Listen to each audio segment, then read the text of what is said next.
पवित्र गंगा के तट पर हर आत्मा को मुक्ति मिलती है, लेकिन क्या होगा जब एक आत्मा खुद अपने गुनाहों को भूल चुकी हो? यह कहानी है एक भ्रमित आत्मा, नलिनी की, जिसकी यादें उसके साथ हुए अन्याय और उसके अपने कर्मों के बीच उलझी हुई थीं।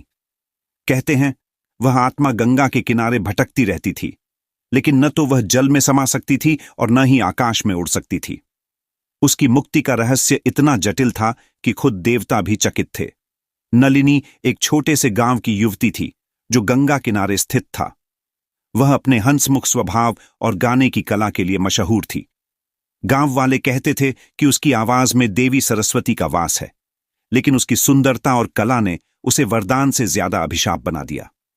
गांव का जमींदार राघव नलिनी पर मोहित हो गया। उसने नलिनी से विवाह का प्रस्ताव रखा, लेकिन वह पहले से ही अपने बचपन के मित्र माधव से प्रेम करती थी। नलिनी ने राघव का प्रस्ताव ठुकरा दिया, जिससे जमींदार अपमानित महसूस करने लगा। राघव ने बदला लेने के लिए नलिनी के खिलाफ षड्यंत्र रचा।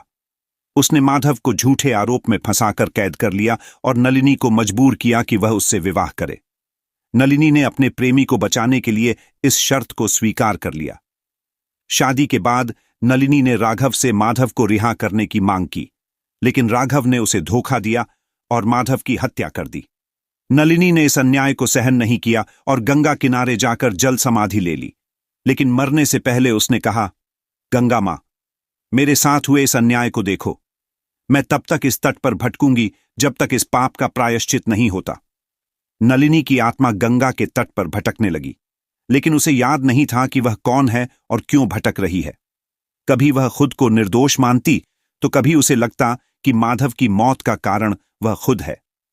गांव वाले गंगा तट पर नलिनी की परछाई को देखते थे। कहते हैं अगर कोई उसकी मदद करने की कोशिश करता तो उसे उलझे हुए सपने आने लगते। गांव के पंडितों ने कहा, यह आत्मा भ्रमित है, इसे अपनी मुक्ति के लिए सत्य का सामना करना होगा। एक दिन गांव का एक साधु आनंद स्वरूप गंगा के तट पर ध्यान करने आया। उसने नलिनी की आत्मा को देखा और उससे कहा, मुक्ति तभी मिलेगी जब तुम अपने सत्य को स्वीकारोगी। साधु ने गंगा की पवित्र धारा में एक यज्ञ किया और नलिनी की आत्मा को बुलाया। गंगा के जल की पवित्रता ने नलिनी की यादों को साफ कर दिया। उसे याद आया कि उसकी मौत का कारण राघव का अन्याय था, न कि उसका प्रेम। गंगा की धारा में खड़े होकर नलिनी ने प्रार्थना की, हे मां गंगा, मुझे मेरे सत्य को समझने का अवसर देने के लिए धन्यवाद। अब मुझे मुक्ति दो। गंगा के प्रवाह में नलिनी की आत्मा ने खुद को समर्पित कर दिया। उसी समय गांव में राघव के महल में आग लग गई। लोग कहते हैं कि वह आग खुद गंगा मां का न्याय था। राघव अपने ही महल में जलकर मर गया। नलिनी की आत्मा की मुक्ति के बाद गांव के लोग गंगा के तट पर पूजा करने लगे और प्रतिज्ञा की कि वे किसी भी स्त्री के साथ अन्याय नहीं होने देंगे। यह कहानी सिखाती है कि सत्य को स्वीकारने से ही मुक्ति मिलती है। भ्रमित आत्मा का अंत भी गंगा की पवित्रता से हुआ और यह संदेश दिया गया कि अन्याय का फल देर सबेर मिलता ही है।